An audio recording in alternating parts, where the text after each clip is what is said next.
ngot hir zo tri de ki pangai khan kenam atsangani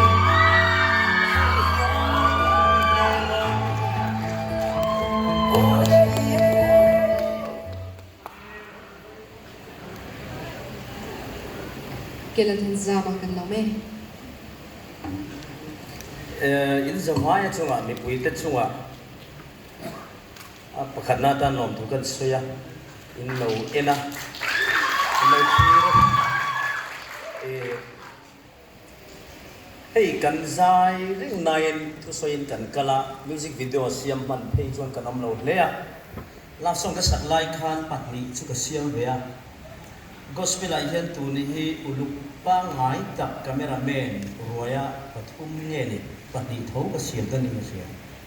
chu tiang chuan zai viau mai la music video hi siam lama ma ka lawak lo amar tu tromero hi chu Malaysia ka hankal kha ka train bai hemi video min siam sak tu collinpuia'n min lo changa chuan aman lo liawin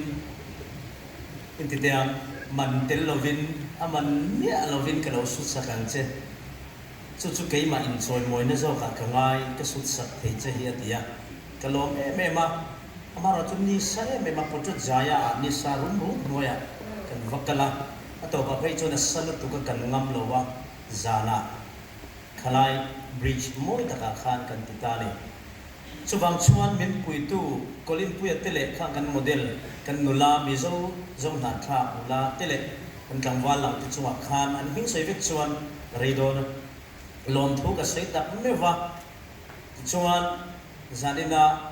hetiang ang lom man kum enge moza liam nuwa dong thei tura min chok chua sak tu te zinga pathian man ka fence te zong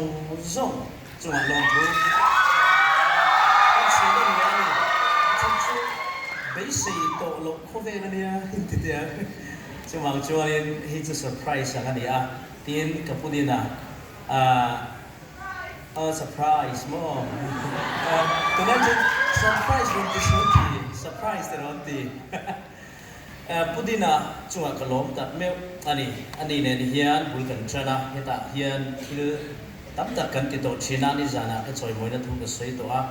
chuwang chuan Lelte ne ni hian then san thei kan ni lowa Lelte hian zai mi te chan chin chaw ziang lowa thalak chaw pho lang lowa vanal sai lowa product ani mo chuan kalom takmeuh min siam chuak tu chu pathian ni ma se ka kalkong atan ani min pe a chunga kalom le zual ni organizing committee te chunga khawlumah pathian chunga kalom na sang ber in zawai chunga kalome Lelte Award siam tua zan khata loman dong nem theiber record siam tu ania loman pali hona tu thleng hian tu manan la khum thei lovani le tu na hian music video of the year leng zem nam kan sem vele dola min sam sak tu hian bu via shwai zela khiang the organizing committee ran kal vele khak mai selang chumi chung chuan kan nominees te hilo thlir hawangu